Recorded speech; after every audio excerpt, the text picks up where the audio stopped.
What comes to mind when you think of age 32? Is it the prime of life? Or perhaps the golden hour of a brilliant career? Today I am bringing you a report on how that brilliance turned into pitch-black darkness in just 14 days.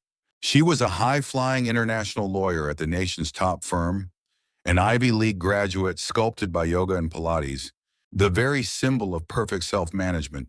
But her final legacy wasn't a prestigious plaque. It was a death log written in blood and tears over her final 14 days. Imagine the screams of her parents as they found their cold daughter clutching her beloved dog in a luxury apartment. Just the night before, she had a sudden burst of energy, her parents thought. Is this a miracle? But that hope turned into hell in just a few hours. It was terminal lucidity, a cruel trick played by death itself. Even at this very moment, our young adults in their 20s and 30s are falling like dominoes to a silent assassin called cancer.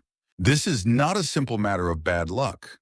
This is a silent massacre perpetrated by our society, and by the very food we serve on our dinner tables every single day. Today on Chongdem Paul's Survival File, I will conduct a thorough investigation into the brutal forces behind the explosion of cancer among our youth. We will do this through the tragic lens of a genius lawyer's death, a scene I witnessed with my own eyes. If you do not watch this video to the very end, listen carefully. You or your precious children could become the next victim. This is a warning you cannot afford to ignore. This is not some distant tragedy affecting a stranger's home. This is an ongoing crime happening right now on your very own dining table. During my years as a detective, the crackle of the radio on the duty desk every morning always brought an ominous feeling. But that particular morning, the air felt exceptionally heavy. At 8:30 in the morning, a report of a suspicious death came in from an apartment in the wealthy district of Apgujeong. The caller stated that a woman in her 30s simply would not wake up from her sleep. When I arrived at the scene, the agonizing wails of grief echoed from behind the yellow police line, completely drowning out the entire hallway. As I stepped into the room, I saw an eerily peaceful scene. On the bed, a woman lay as if she were simply dreaming, clutching a golden retriever in her arms, but there was no longer any warmth left in her body. On the nightstand beside the bed, there were no designer handbags. Instead, I found piles of prescription medicine bags and medical documents stamped with university hospital logos. The air was thick, a sickening mix of metallic blood and the sharp sting of hospital disinfectant. Her fingertips had already turned black.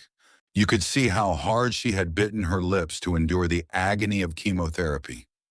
Dried blood was still clearly visible around her mouth. On her headboard, there was no law book with its pages turned. Instead, I found a short prayer addressed to God, begging him to take away the unbearable pain. She had spent her whole life rising to the top of the legal world. But the final law she had to face was not the justice of society. It was the cold and ruthless law of a decaying human body. Detective Lee, who was with me at the scene, scanned the medical reports and whispered, "Chief, it says here, stage 4 colon cancer."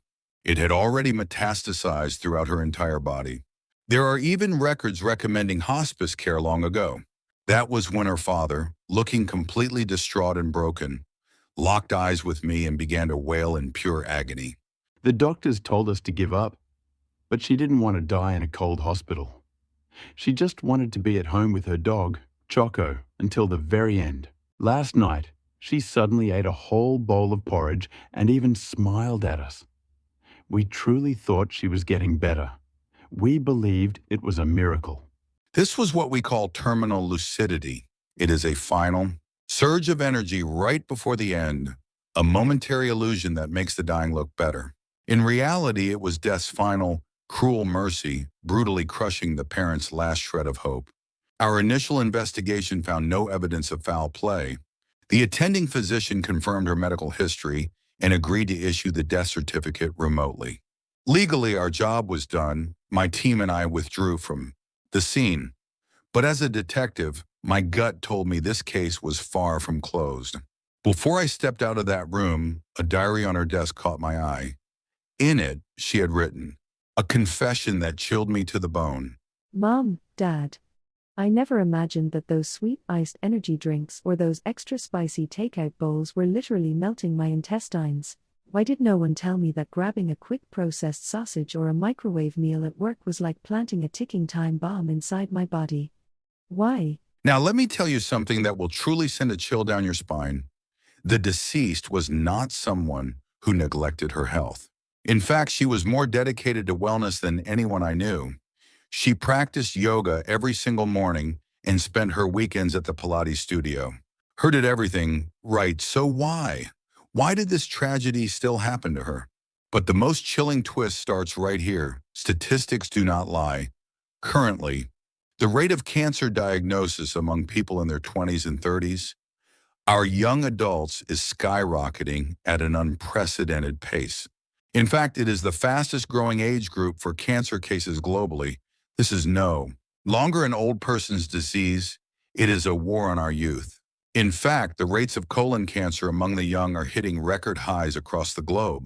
And hiding behind this tragedy are the tabletop villains that we've been praising as trends. Look at the colorful mukbangs on YouTube and the neon-colored desserts flooding your Instagram feed. Those are not foods.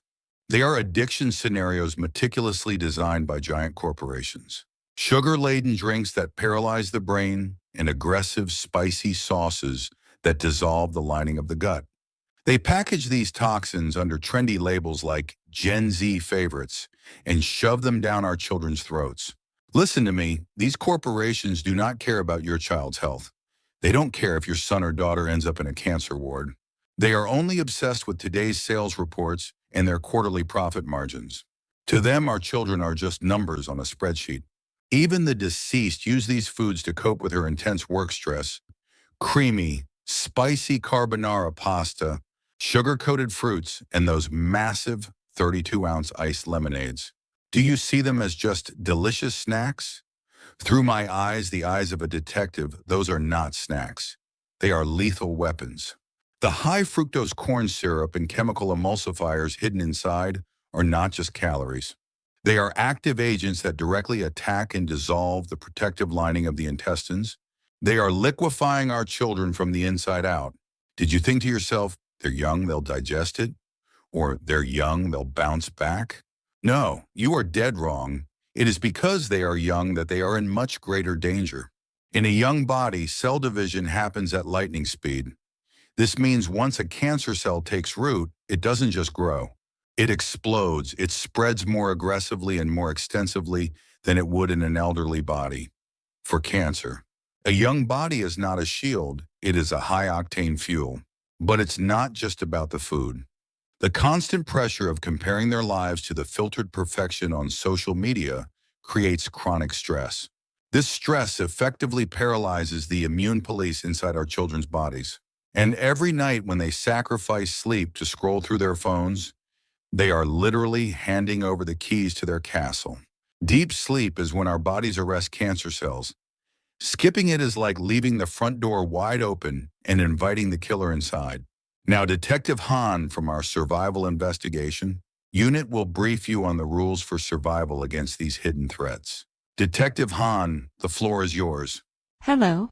This is Detective Han, your dedicated health survival officer. Listen carefully. The case we are profiling today is not just about one woman's misfortune. This is not a tragic coincidence. This is a state of emergency for our entire society. Your soft heart and naive assumptions will kill you. Thinking it's okay, just this once, is exactly what will lead you and your children to an early grave. I will now brief you on 3 essential survival strategies that you must execute immediately. I am not speaking to you as a counselor. I'm speaking as a detective who has seen too many crime scenes that started in the kitchen. Protocol number 1: execute an immediate search and seizure on your own dining table right now. Open your refrigerator door and look inside with a detective's eyes. Is it filled with high-fructose corn syrup drinks, refined carbs, and processed meats?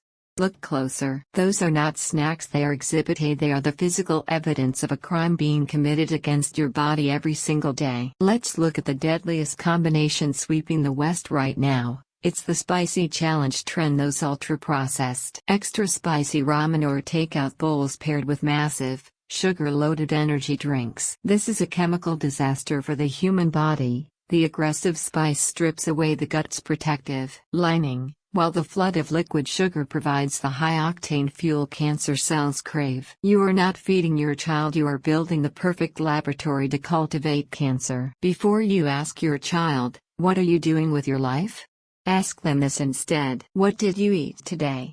Stop looking at their grades and start looking at their plates. A natural diet rich in dietary fiber is not just healthy food. It is your first line of defense to restore a collapsed immune system. Whole foods are the only medicine that can rebuild the broken walls of your child's gut. Protocol number 2: initiate an immediate smartphone lockdown. Staying up late scrolling through a screen is not just about eye strain. It is a direct assault on your body's anti-cancer defenses by freezing the production of melatonin. After 11 p.m., seize every single smartphone in your house. Sleep is not just rest. It is the only window of time when your immune police go on high alert patrol, scouring every corner of your body to arrest emerging cancer cells. Protocol number 3: do not hesitate to conduct a preemptive search. The current healthcare system still leaves our young adults in a dangerous blind spot. Insurance companies and guidelines will tell you they are too young for screenings. That assumption is what feeds the disease. If there is a family history,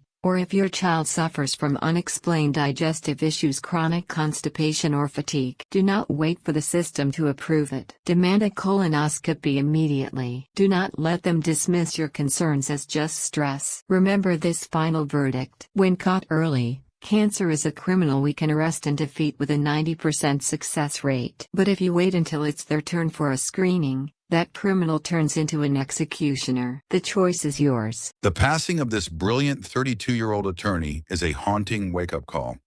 We must face the cold, hard truth. Survival is the ultimate success. What is the point of a 6-figure salary or an Ivy League degree if your body, the very fortress of your existence, is crumbling? Without health, every achievement you've worked for is nothing but a castle built on sand. Parents, young adults, listen to me. Before you obsess over your career or your grades, investigate your dining table. Stop handing over your life to the villains of mindless cravings and toxic habits. Are you and are your children truly safe? That sweet, colorful drink you're holding tonight could be the very thing that turns your future into someone else's tears. This channel is not just about telling tragic stories. This is a survival investigation record, a manual for staying alive in a world that profits from your sickness. Whether it's crime or disease, we will relentlessly track down every threat to your dignity in your life. We are here to teach you how to fight back. Protect your life. Protect your family. This has been Chongdom Paul's Survival Files. The investigation continues with the next clue. Stay alert. Stay alive.